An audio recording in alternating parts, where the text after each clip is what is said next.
This is the Identity at the Center podcast. This is the show that talks about identity and access management and making sure you know who has access to what. Let's get started.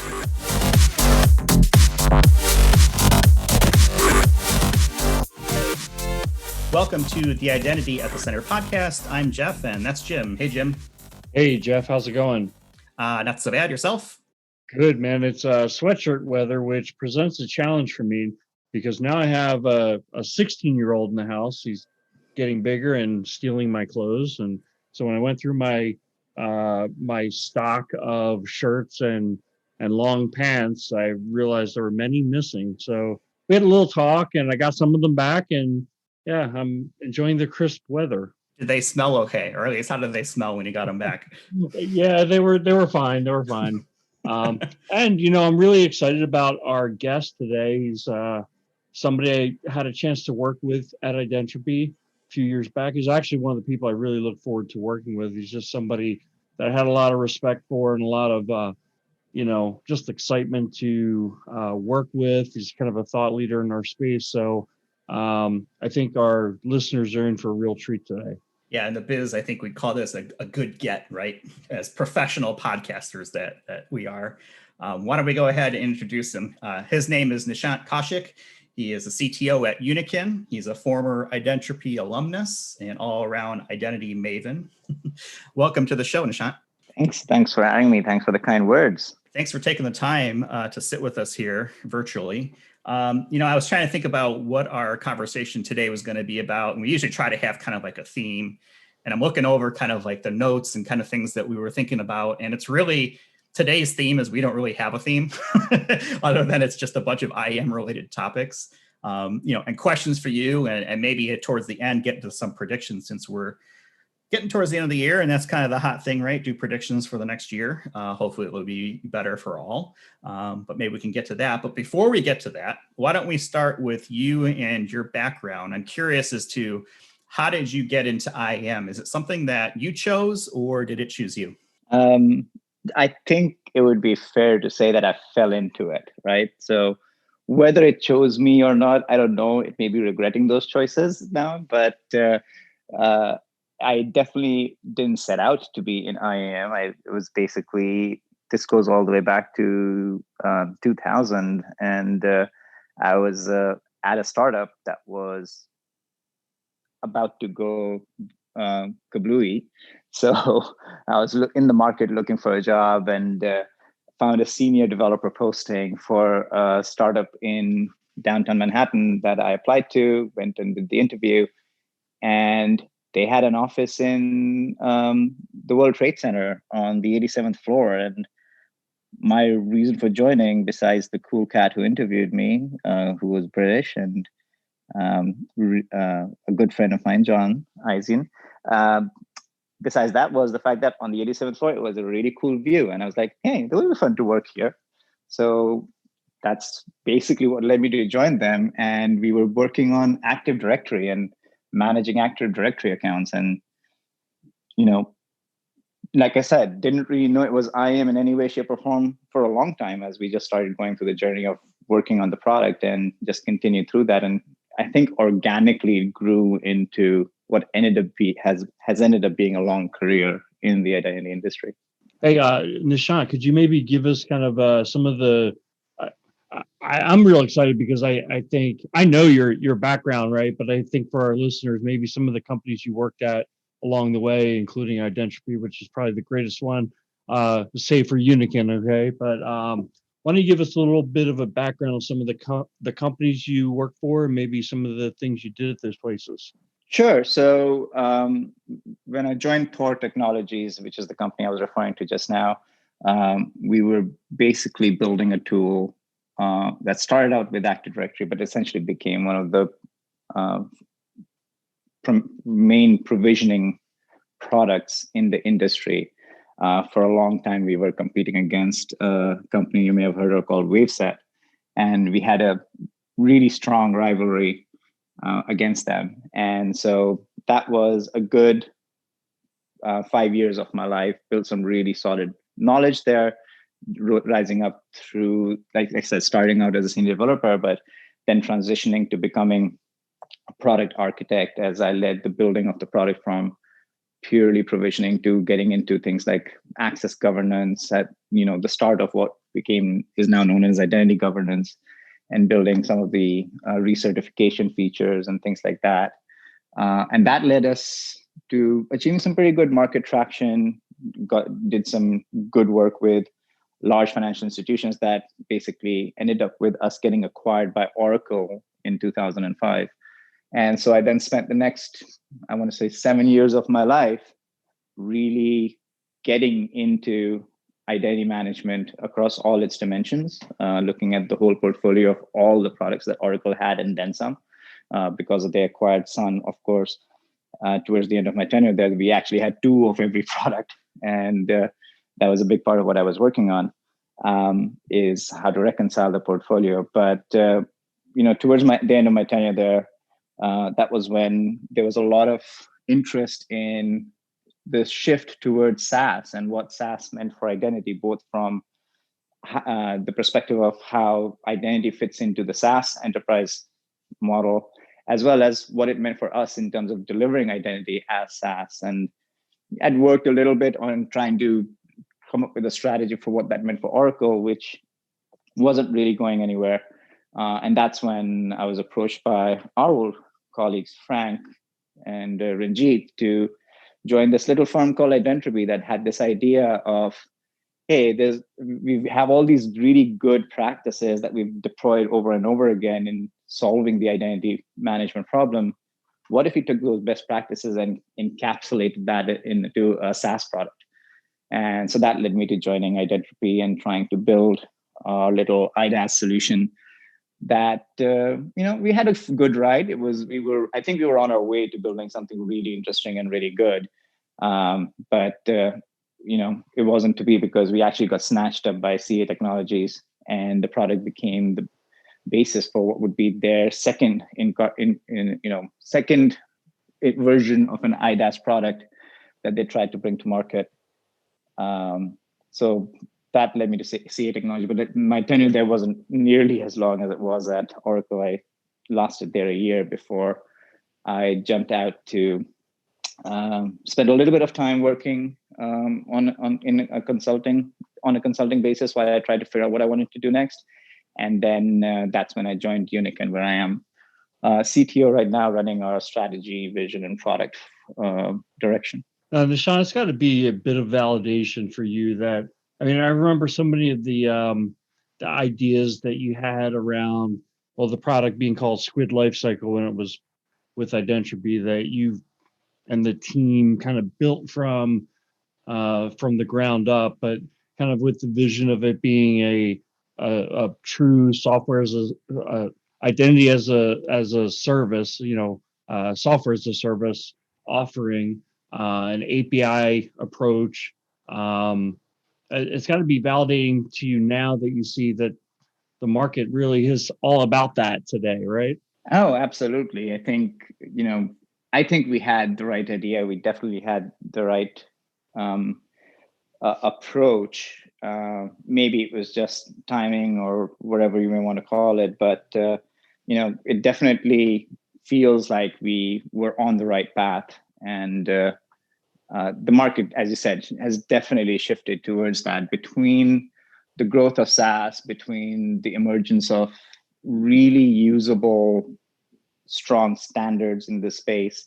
It really has helped us go beyond where we were back when we started the project, which was, SaaS is great for identity if you're thinking about authentication, but going anything beyond that, isn't really a good idea. And password vaulting was sort of state of the art. And obviously now we are way, way beyond that. And, you've got great companies in the space doing really well on that front, driven by APIs and standards. Yeah, it's I think you brought up timing, and I think, there's always the idea of the first mover advantage being a great thing, but if you're too early, that can also be a disadvantage. And also, I think when you're starting something up like that, maybe a little bit of luck would help. They always say in baseball, better to be lucky than to be good. Right. So no doubt about that. Yeah, no doubt. So now you're at Uniken, you're the CTO there. Can you tell us a little bit about what problem Uniken is solving? One of the challenges that I saw in the identity industry through that entire journey that I just outlined was we're really good at understanding technology and and coming up with technology-oriented solutions, but there's this disconnect between the great technology and standards that we come up with and whether it's actually solving the business problem that customers have, right? 20 years later, we're still struggling with some of the basics, right? Organizations are still struggling with the basics. We still have passwords. Provisioning is still a nightmare. Governance is still a huge challenge, and integration projects take forever. So that was a big part of my learning over the course of the years. And I started veering towards looking for how can we simplify, how can we make things better. And one of the things that attracted me to Uniken was that rather than being very technology oriented, it was really focused on its mission statement, right? Our mission statement is that we make connecting safe, simple, and scalable for digital first businesses. And it's a mission statement built around a purpose and as opposed to a technology. And so that's really what attracted me to join the company. And when I joined the company, we had a really interesting core piece of innovation that the original founders had created, but it was narrow. And over the last few years, what we've been able to do is really expand and enhance that core to build the Real ID security platform, which is our core product set. It's it's a zero trust security platform for the digital first business. And what that means is we really look at how to take businesses that are consumer facing and help them create a secure interaction model that allows them to secure customer journeys and engagements end to end across their omni-channel engagement with customers, right? So every business that is now every business is a digital business at this point, right? And you have so many different channels. Mobile is the fastest growing one, but web is still obviously the dominant. And you now have new channels, whether you still have the old ones like the in-person channel, still have branches. Well, not in the age of COVID maybe, but you still have branches and stuff. But you also now have new channels like the call center, you have smart home assistants, etc. As a digital business, you need to make sure all of those channels are available to engage with your customers, and you need them to have consistent security across all of that, whether it's security, authentication. All of those pieces need to be done in the same fashion, and it needs to be done with an idea on user experience. And so that's really what we set out to solve: is how can we provide a platform that enables businesses to engage with customers safely and securely across all their channels. And that's what we've been working on, with that focus on delivering amazing security with a phenomenal customer experience. So with that customer experience, I know you also are part of several different groups that kind of talk through inclusion and diversity and things like that, especially in the IAM space, things like Women in Identity and Better Identity Coalition. Talk to me about both of those organizations. What is actually your involvement with each of them? Sure. So it's interesting in terms of because like I said, we're not technologies at the center of our mission. Our mission is actually around the customer. It's actually led us to all these different aspects of identity. One of the reasons why I'm in identity, or maybe I've stuck around in identity, is because it's such a fascinating space, and there's so many different facets or aspects to it, right? So on the technology front, Uniken is a member of FIDO Alliance. So, FIDO Alliance, we all know, so I'm not going to spend too much time on that. I'm sure you've covered that in previous podcasts as well.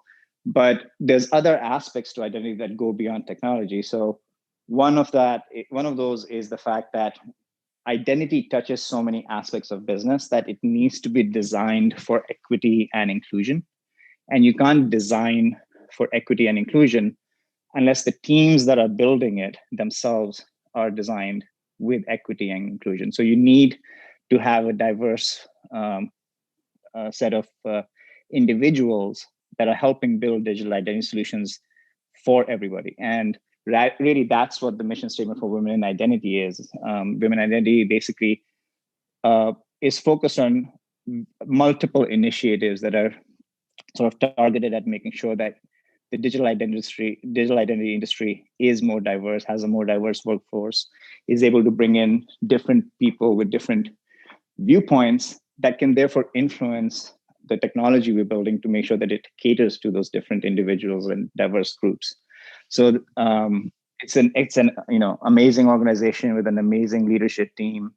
They do a lot of really good work, whether it's highlighting people, whether it's highlighting areas of identity that we don't necessarily focus on or talk about too much. They've been very vocal, for example, on the topic of how biometrics, it has bias built into it, and what we need to do as technology vendors and practitioners to eliminate that bias, because it has very real world consequences, amongst other things, right? So they're really good at highlighting these issues and creating the discussion that is needed.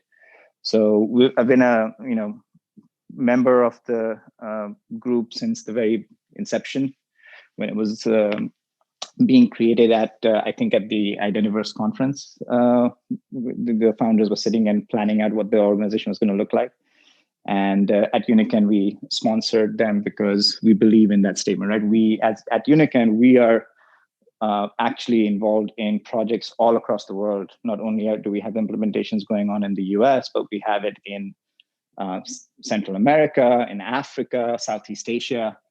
And the issues of equity, inclusion, et cetera, show up in many different fashions in those different regions. So this is a topic that's very important to us, not just for me personally, but also from a corporate perspective. We care about that very much because we see the impact that has on our customers. That's a very important topic, and it sounds like you guys are doing great work there.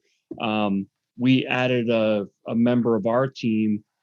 She actually was on the podcast with us last week, Maida Gonzalez, somebody with 15 years of experience in the space. And honestly, we would have hired her irregardless of the inclusion angle, because she was the best candidate qualified. But one of the things I think is important is for those kind of entry-level positions to try to attract women into the IAM industry. So, I would encourage any of our listeners out there who are, in those positions where they can, bring talent into this industry to give consideration to that. I mean, I got into identity and access management back in 2003.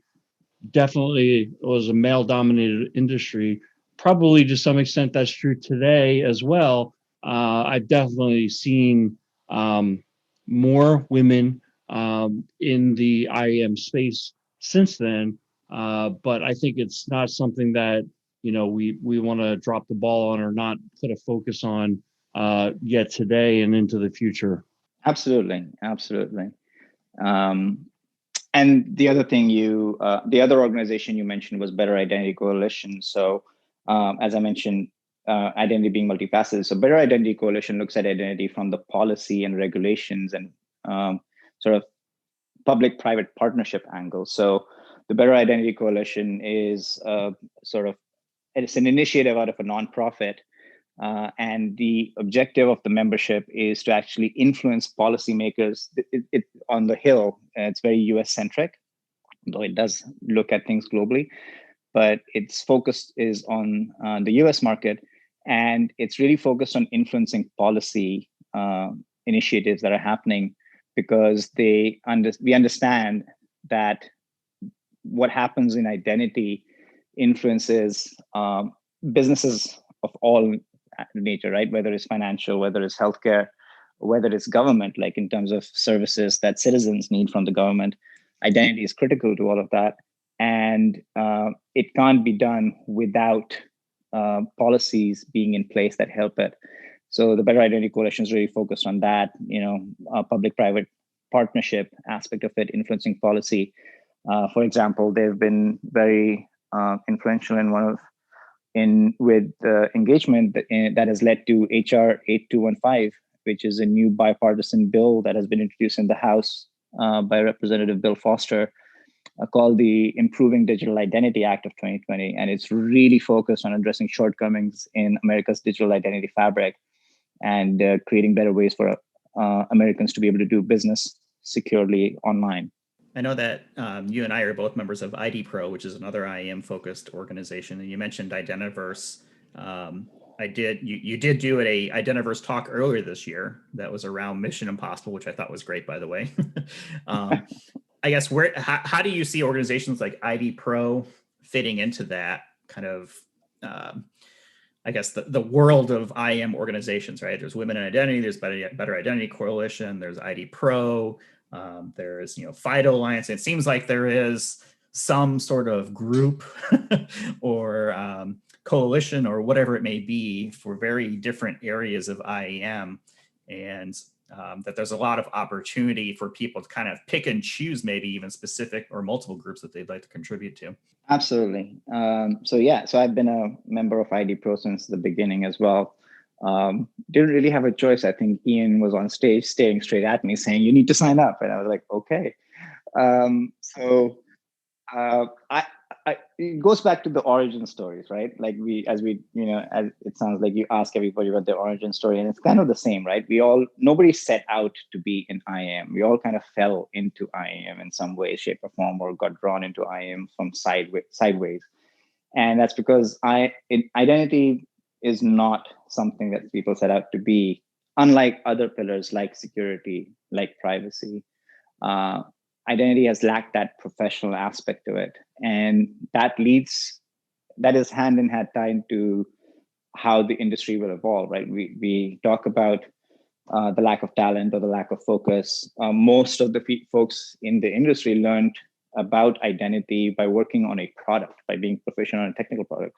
Like I mentioned, mine was I had to learn how to integrate and manage Active Directory. So it was very focused on Active Directory and Microsoft technologies. And it was just through the building of our product that I started to get exposed to more and more and sort of grew my knowledge over time. And it grew organically, which is great. I mean, it's afforded me a lot of amazing opportunities in my life, but it takes a long time to feel like you know what you're doing and you know what you're talking about and actually then start making a difference.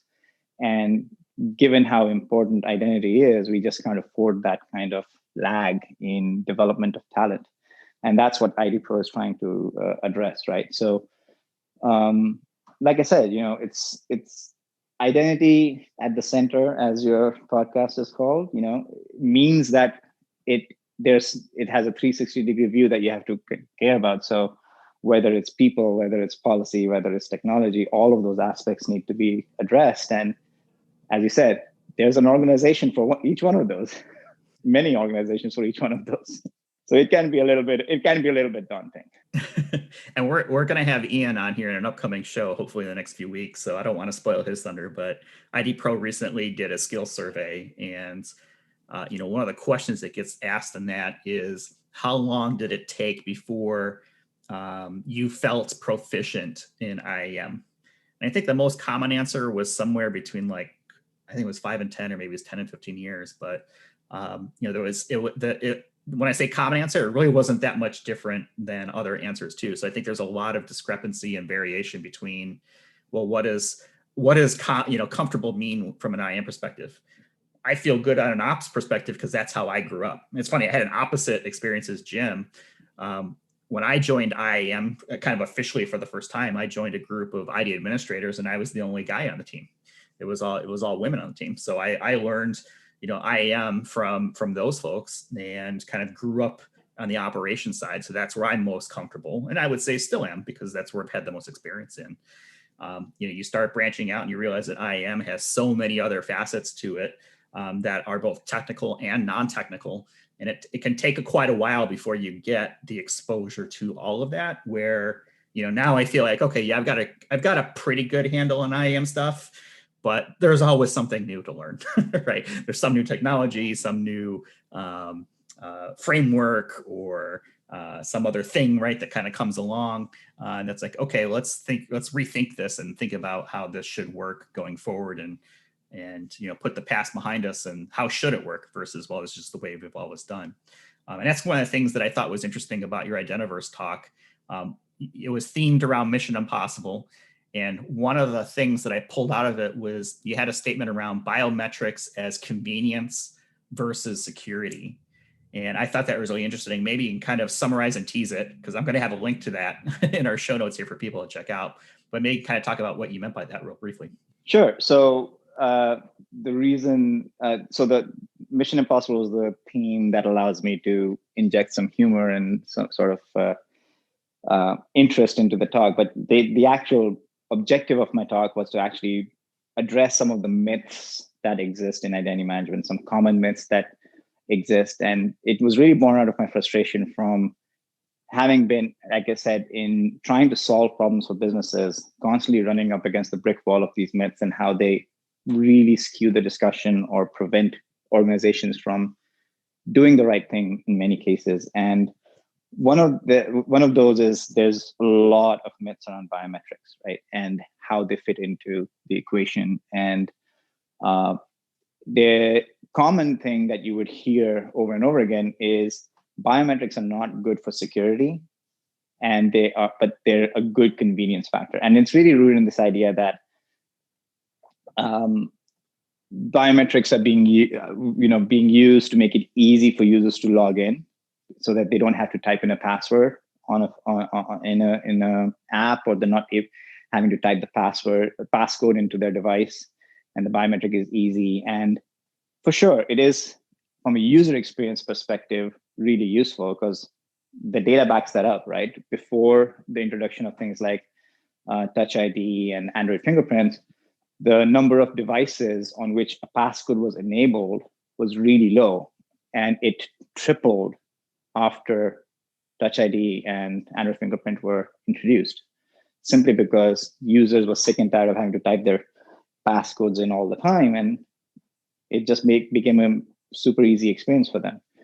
But that led to this idea that it is about convenience, and the security aspects of it are weaker.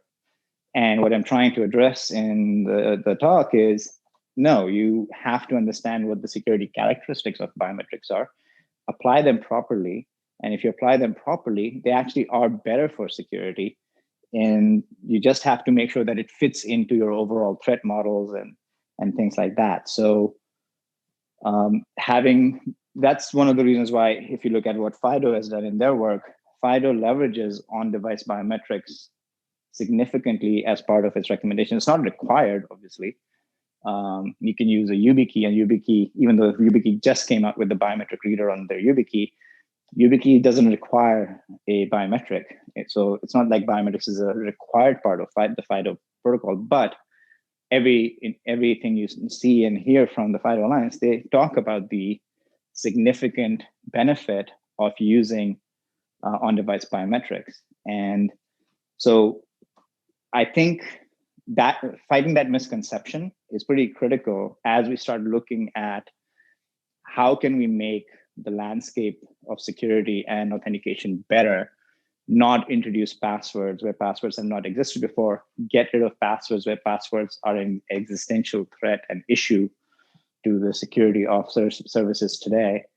Biometrics can be hugely helpful, but it has to be done the right way. And unless you start looking at the security aspects of it, you're not going to know how to deploy it the right way. So Nishant, on the FIDO topic, I did want to point out that we had on episode number 56, for anybody who's interested, Andrew Shikiar, who's the executive director for FIDO. So if you want to go back and kind of learn more about FIDO and kind of what they're all about, that's an excellent way to do it. I think we'd be remiss, though, in while we have you here, to not bring up the topic of the pandemic and how it's changed life for all of us, and in some ways created new opportunities. I mean, one of the greatest opportunities for me is a lot less hotel nights this year, but it's also created opportunities for the bad guys, to commit fraud. And I'm wondering, kind of with your work, what are you seeing as some of the things that have opened up, or the fraud that has gotten potentially worse given the current situation? Sure. It's pretty obvious, I think, if you were to start looking around, you'll see the data.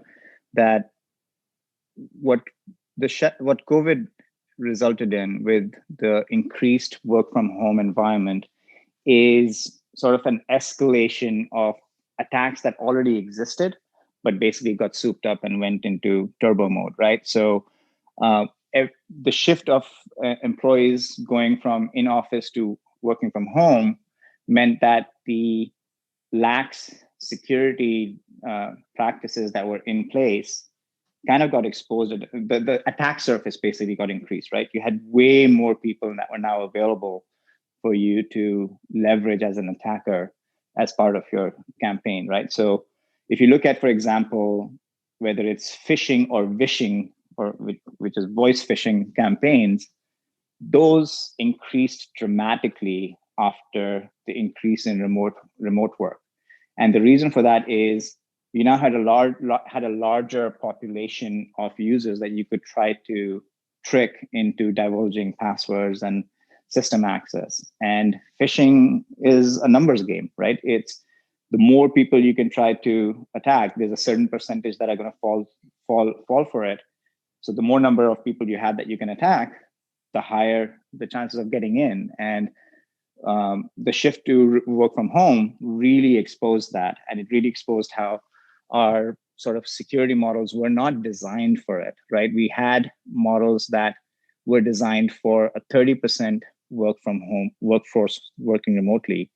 But when it went shifted from 30% to 95%, all of a sudden those security models didn't work. You now had organizations having to deal with employees that were working from home on their personal computers, on their home unsecured and open Wi-Fi, with other devices from their family members on the same Wi-Fi. And so the security model that organizations had completely falls apart and you're exposed. And it just really has resulted in a dramatic increase in phishing attacks, voice phishing attacks. We saw the voice spear phishing campaign that actually resulted in all those high profile Twitter accounts all of a sudden promoting Bitcoin. That was the result of a voice phishing attack on Twitter employees that were working from home and had sensitive access to internal systems.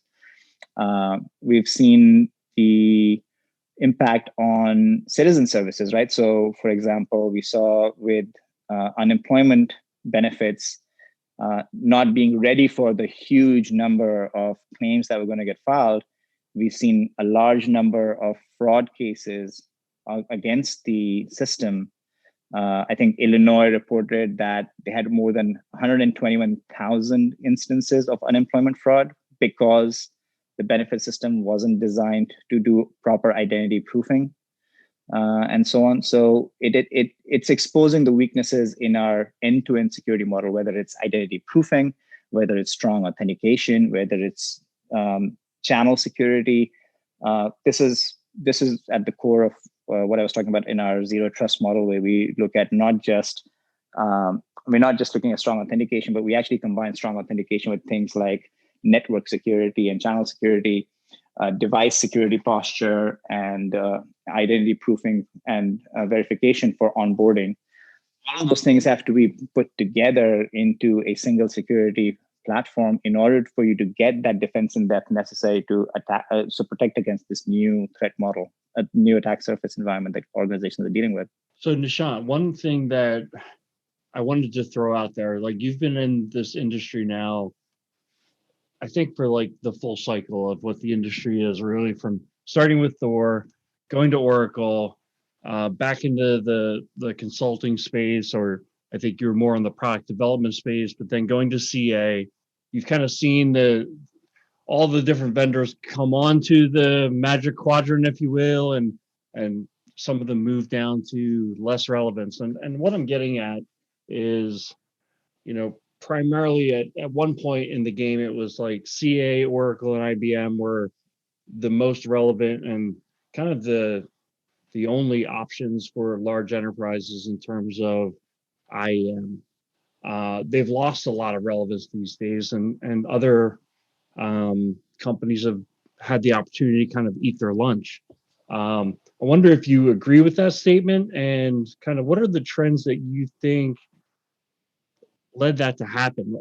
I mean, first off, I want to throw out there that I think IAM is just an industry that gives opportunities for startups with great ideas to, blow up and become relevant, maybe not overnight, but definitely within a short period of time. And it puts some of the larger players at a disadvantage if they're not kind of staying on that cutting edge, and if their strategy is just to kind of acquire their way to relevance. I think they have a harder push. But putting that out there, I wonder how much of that you agree with, and kind of what do you think led to what I'll use the term, the kind of the demise of Oracle and CA as kind of being the most relevant IAM players?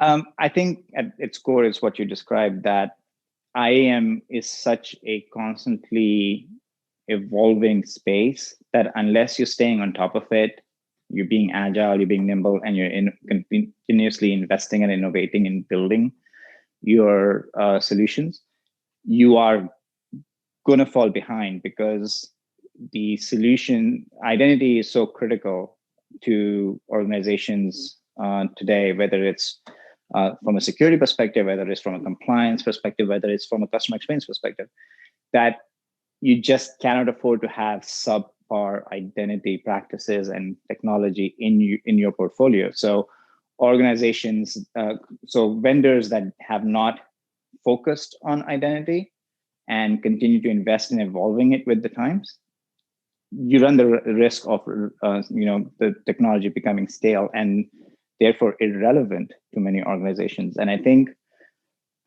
that's one of the things that I think happened with some of the larger organizations, is that identity wasn't core to what they wanted to do. They had different centers of gravity that made them make certain choices that in the large scheme of things from an organizational perspective may not have been the wrong thing, but specifically for their identity business wasn't necessarily the right thing to keep them competitive in the market, and opened an opportunity for other vendors to come in and be more innovative, be more agile, and also take advantage of new frontiers that were opening up that the old technology wasn't ready for, whether it's the emergence of SaaS, whether it's the emergence of API-based methodologies as opposed to UI-based methodologies, whether it's the arrival of standards that could actually be deployed in a very practical fashion and had gone through the ringer of going from being theoretical and academic to becoming more practical and realistic in actual production deployments. I think IAM identity as an industry moves so fast and evolves so much that it requires a lot of care and attention. So unless as a vendor you're doing that, you're not going to be able to keep up with the evolution. I think one vendor that deserves to be highlighted here is Microsoft, right? Microsoft has been the technology giant since we've been in IT. And they never really were the much of an IAM vendor, if you will. They always had Active Directory, but they never really got into the access management space. And they had some offerings, but they were never kind of leaders. But boy, oh boy, I think at this point, they've put themselves in the pole position where I think what I hear a lot of people say, and I agree with this comment, is if they want to go after your space, watch out, they'll take it over. And I think a couple of things happened, right? I think they made the shift to the cloud Office 365, which had massive adoption, and then they bundled a lot of their IAM services in with that offering, which really positioned them well for customer adoption. But also, from a product offering perspective, they made the shift toward open standards. So now you have a cloud-based open standard that you're more or less giving the product to your customers who are buying other services, and they fit right in with those services, but then also support open standards. So you have the wider connectivity. I just feel like they probably have done the best job in terms of, going from irrelevance to relevance, especially considering they're a large enterprise IT provider. Yeah, I mean, it's not just what you mentioned, but it's also the fact that they made the investment. They recognized the importance of identity, and they made the investment both in terms of bringing absolute rock stars to their team, folks like Pam Dingle. If you care about metrics and what is happening in the real world regarding Microsoft, you need to follow Alex Weinert, because he regularly publishes the amount of data that Microsoft sees in Azure from an identity perspective is staggering. And so what he can teach you about what's happening in the real world with respect to threats, events, activities that you need to be aware of is mind-boggling. And they're being very open about it. That's the other thing, right? They're giving back to the community. So I think the investment in the technology, the investment in standards, the investment in people, making identity a focus area as part of Azure Cloud Services, it's because they understood the importance of identity and invested in it. That's what's allowed them to sort of go from where they were, which is, they're always there. AD was always there, but this has positioned them at the center of what's going on with SaaS and identity within SaaS with what they're doing with Azure. Yeah, I think there's been a big change. When they brought in Satya Nadella, to head things up, you started to see the shift, and it took them a little while to make changes to the organization and where they wanted to be. And sometimes I think it put organizations at a disadvantage where, from an let's take access management, for example. Azure AD wasn't all that great for a couple of years because it took them some time to get it up and running and kind of where they wanted it to be. So if you look at, previous Gartner Magic Quadrants, which are not the end all be all, but, an industry benchmark of kind of where things are at, they were not a leader. And for a couple of years, I think they maybe even dropped off, and then bang, the most recent one, now they're in the top position. Part of that probably has to do with their install base and having such a massive footprint of Office 365. But I give them a lot of credit for making the pivot to the cloud and being available and being seen as more than just Windows, right? It's Office 365, it's Azure, it's SaaS services, it's Macs not being a second-class citizen compared to Windows counterpart on services and things like that. So is it perfect? No, but I think they've done a really good job of kind of pivoting into being more of a services company, and you're starting to see Apple to do that as well to some extent with their their iCloud and other features and functionality. That's really where they're kind of pivoting their businesses to be more services and less dependent on some of the legacy stuff like Windows. It'll still be a big thing always, but having services available, I think, is a much bigger revenue generator for them over time. Yeah, it's Jim earlier in the discussions mentioned that sometimes you need a little bit of luck.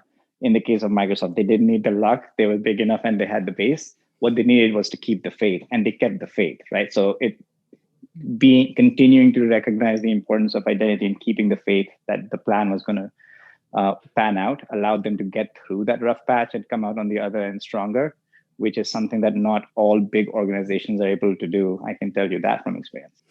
A lot of money solves a lot of problems. It gives you a lot of patience sometimes, Exactly. Especially if you've got if you've got board or stockholders that are support the movement and understand there'll be some short term, some pain to get to the end. But absolutely, a lot of problems. Nishant, you've been really generous with your time. I know we're coming up kind of close to here to when we want to get things wrapped up. But before we do that, it is end of 2020. Hopefully. And one of the things that I want to touch on are some of the predictions maybe around some of the things for 2021. And I kind of want to go through kind of like a rapid fire list of things, and maybe you can give me your quick thoughts on a few different things. How does that sound? Sure. I hate the prediction game. Honestly, it's one of those things where I'm like, I hope nobody goes and reads my old blog post because, oh man, I made some really bad predictions in the past. So I stopped doing it. Every year somebody would come to me and say, hey, are you writing a predictions blog post this year? And eventually somebody was like, no, I'm not doing that anymore. Well, don't worry. This is only going to be on the internet forever. So exactly. It's fine. We'll give it a shot. But just imagine if you get it right, right? How much of a prognosticator you'll end up being. The Nostradamus of IAM, I think, is a good title to add. Yeah. All right, let me go through my list here. How will COVID affect the way people authenticate? Are we going to see less physical authentication versus maybe something wireless? Trying to avoid touching payment terminals, for example, using more Apple Pay and Google Pay and Samsung Pay, things like that, or other types of biometrics, maybe visual, things like that. How do you see COVID affecting the way people authenticate in 2021? So I think what 2021 is going to show, especially in payments, contactless payments, obviously, we were already down that path, but this is going to turbocharge it for sure. And you're going to see the big players really focus on that as well. I think authentication itself, we're going to see authentication continue the path it's on right now, which is, we are going to have a slow but steady march towards passwordless, which means less number of passwords, which is obviously what we all want. Biometrics is going to continue to increase. In fact, I think there's regional aspects to that are going to play in a lot, because different jurisdictions and different geographies have different tolerances for biometrics. So biometrics is already well accepted in, for example, huge parts of Asia. And I think it's just going to continue to increase. And with that, there will also be an increased focus on the privacy aspects of that and the implications. So it's going to be a really fun, interesting ride next year, because I think we're going to see a lot of activity on physical biometrics, in the sense of things like facial recognition, facial authentication, I should say, as opposed to facial recognition, and increased focus on the distinction between facial recognition and facial authentication. But with masks probably being a continued part of our life, hopefully we'll see, other forms of biometrics come into the picture as well, just because I don't think what people have done with respect to trying to figure out how to do facial recognition while masks are on is sustainable. So, let's see how that goes. So I think biometrics will definitely continue to be the case, but it has to be touchless. So I think that means that fingerprint readers at stores, for example, that is not so common for us in the US, for example, but is far more common in other parts of the world.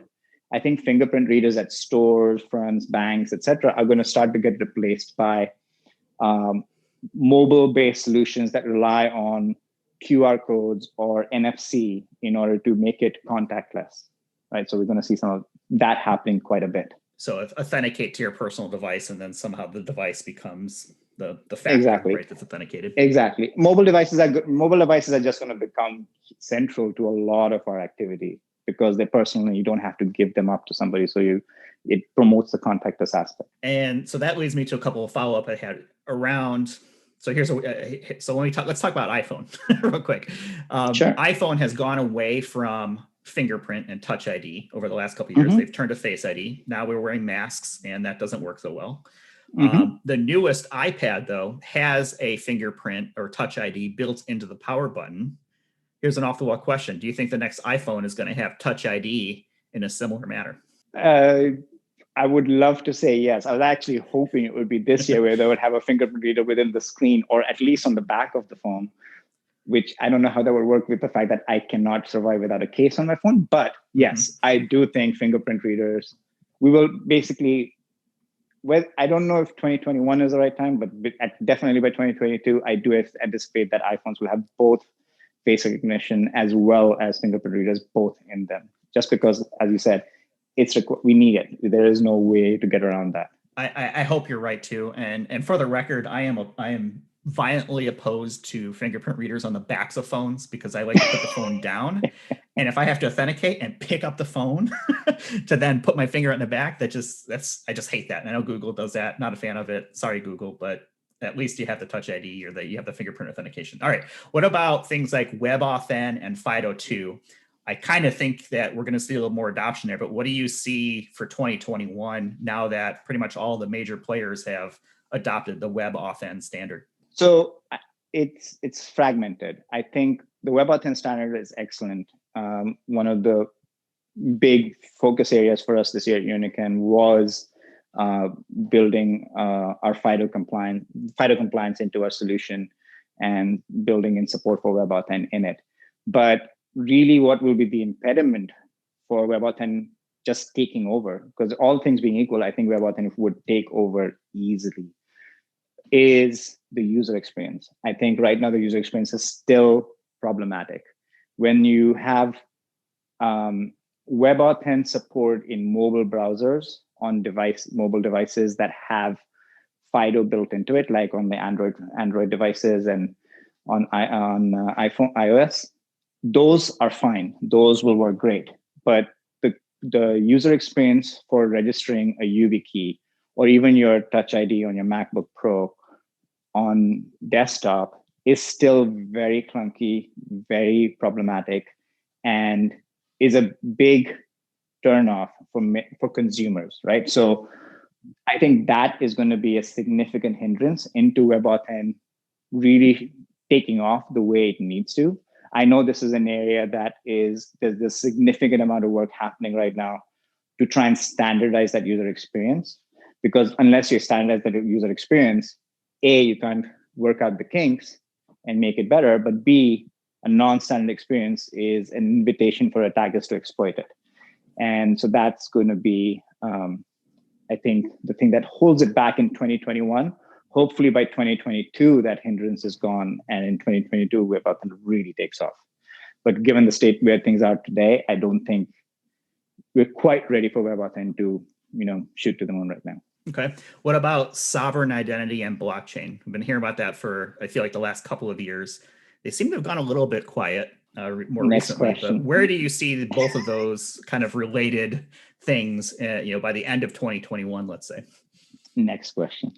Next question. Okay. How about zero trust? It is too problematic.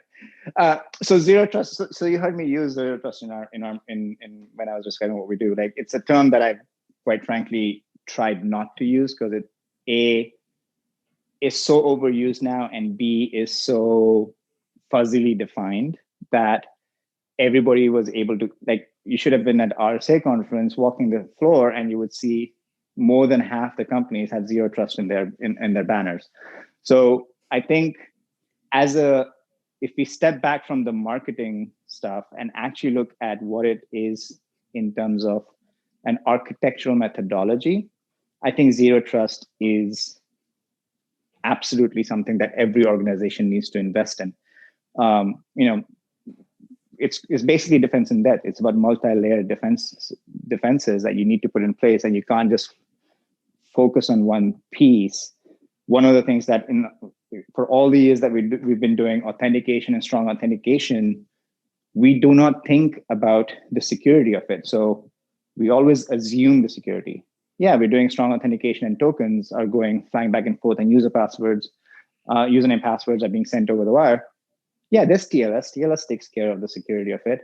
Oh, I have a token stored on the device. Yeah, that's somehow secure and I don't have to worry about it. Unfortunately, we have to worry about it because as we start moving to device-based security models, as you start moving to places where, to scenarios where we now are increasingly leveraging FIDO, which means you have a private key saved on the device. And yes, it's stored in the secure element on the device. Attackers are going to start looking at exploits at the device level to figure out how to attack that, how to steal keys, how to intercept keys, how to leverage. So you're going to see an increase in how malware attacks the security of these new security methodologies. And so unless you have a zero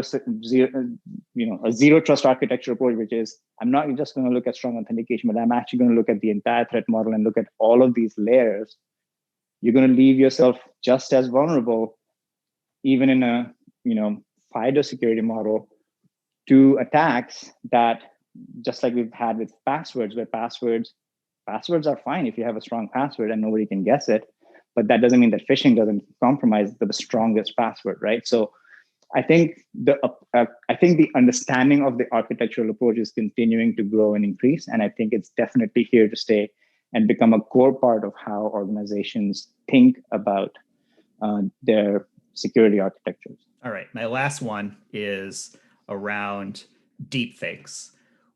when do you think we'll see deepfakes really presenting authentication and fraud challenges for folks in the industry, let's say? Kind of, let's leave it a little bit broad. I think right now it's still a little bit difficult to pull off a convincing deepfake, whether it's audio or video, but the tools are getting better all the time. And how do you see deepfakes affecting authentication and IAM in general in 2021? So while deepfakes continue to evolve and get better and better, so does the capability from the biometric vendors, right? So it is to some extent a race. It is an arms battle, but what makes biometric, and this goes back to what we were discussing earlier about myths about biometrics. What makes biometrics good from a security standpoint is that biometric isn't simply about looking at a face and matching a pattern and identifying who the person is. You also have other aspects to biometrics that make it good from a security technology perspective, specifically things like liveness detection. You have to have liveness detection in order for biometrics to work securely. And liveness detection will, from a technology perspective, continue to evolve, just like deepfake technologies continue to evolve. And I anticipate that the liveness detection technology will continue to keep pace with how deepfake technology is evolving, such that deepfake technology will not necessarily be able to convince a well-defined or well-designed biometric system with proper liveness detection in it to get tricked, right? Now, that goes back to, you have to deploy biometrics properly. If you're doing something where you're incorporating biometric technology into your solution, you need to make sure that your biometric technology has good liveness detection. What is its presentation attack detection capability? What is the levels of certification it has achieved, and things like that. So as organizations deploying biometrics, and as device vendors like Apple and Google that are incorporating biometrics into the technology, liveness detection is a critical part that they have to stay on top of and continue to evolve. And I think it will happen. That will continue to evolve because they're all aware of this. And the underlying componentry, whether it's machine learning, whether it's the sensors and the quality of the cameras on the devices, and now with the new iPhone, you have not just white light, but you have LiDAR. All of those will start to get incorporated into the biometric technologies that enable you to do better liveness detection, such that I think at least for 2020, if you're going back to the predictions model, it'll stay a step ahead of deepfake technology. Can't say anything about deepfake technology continue to promote disinformation and misinformation across the world, but at least from an authentication system standpoint, I don't think it's a 2020 level threat. I feel like I agree with everything you just said. I think where I'm most concerned about deepfakes is when it comes to misinformation, which we've already seen, but social engineering when it comes to, my favorite thing to do is turn on the potato filter on the camera and, be the potato. At some point, there's going to be a filter that's going to be easy enough to edit where I can appear as anybody I want to appear as, and I can make a Zoom call or whoever it may be and fake a bad connection, right? And tell someone to do something that they probably shouldn't be doing. I feel like that's probably the quickest attack route when it comes to deepfakes, but that's just the way that I'm thinking about it right now. I want to use it for the memes. Exactly.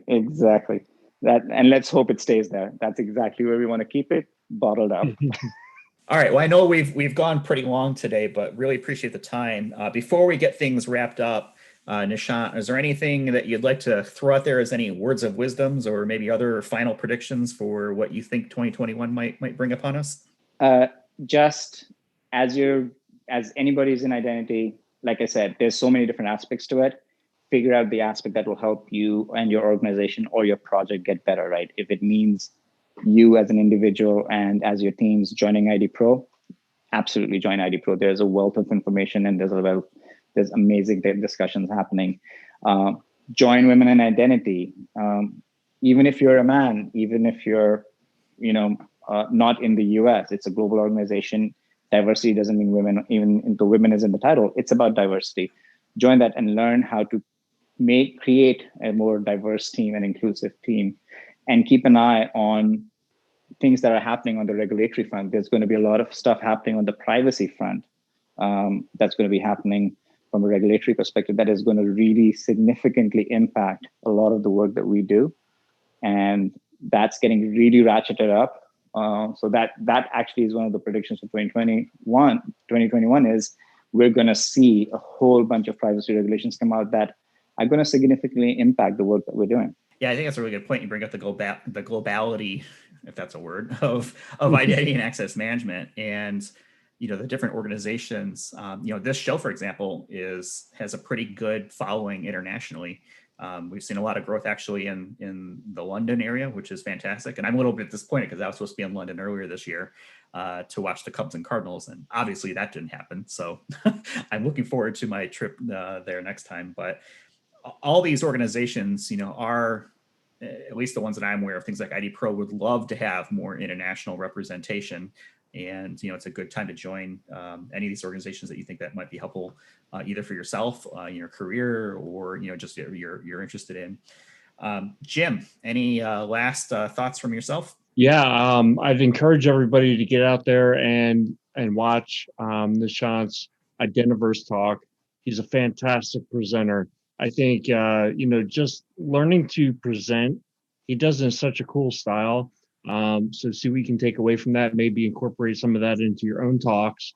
I think, presenting is such an important part of kind of growing your career, whether you're in identity management or anything else. And then the other thing is just building your network. So I know Jeff and I are heavy users of LinkedIn. Please feel free to send us a connection, get LinkedIn with us. Nishant, how can folks follow you or connect with you from a social perspective? My most active social presence is Twitter. Twitter isn't what it used to be, but I still leverage it quite a bit. And there's still a lot of us identity folks who are there having really fun, interesting conversations. If you join ID Pro, then the ID Pro Slack channel is a fun place to talk as well. There's plenty of memes there as well. So it's a fun place to have really interesting discussion on identity. But yeah, Twitter, I'm on LinkedIn, and as well, but not as active there. But yeah, that's it. That's about it. And I'll have links to you on LinkedIn. I'll put your Twitter handle as well in the show notes. Your Identiverse chat. We're gonna have a whole bunch of links in the show notes for this one. So right, and there's a whole bunch of stuff on my website as well, nishantkaushik.com. And you go to my blog, my talkingidentity.com blog. There's a bunch of stuff there. All my previous talks are there as well. There's going to be a lot of follow-up things for people to check out. Absolutely. All right. Well, I think that's a pretty good spot to leave it for this episode. Appreciate everyone listening to us. You can always visit our show at identityattthecenter.com. You can follow us on Twitter at IDAC Podcast. Like I mentioned, we'll have links to a whole bunch of stuff for this in the show notes, so feel free to check those out. And wherever you're reading or listening to the podcast here, you'll find them there. And with that, we'll go ahead and close it out for this week. Thanks for listening, and we'll talk with you all in the next one. You've been listening to the Identity at the Center podcast. If you like what you heard, don't forget to subscribe and visit us on the web at identityattthecenter.com.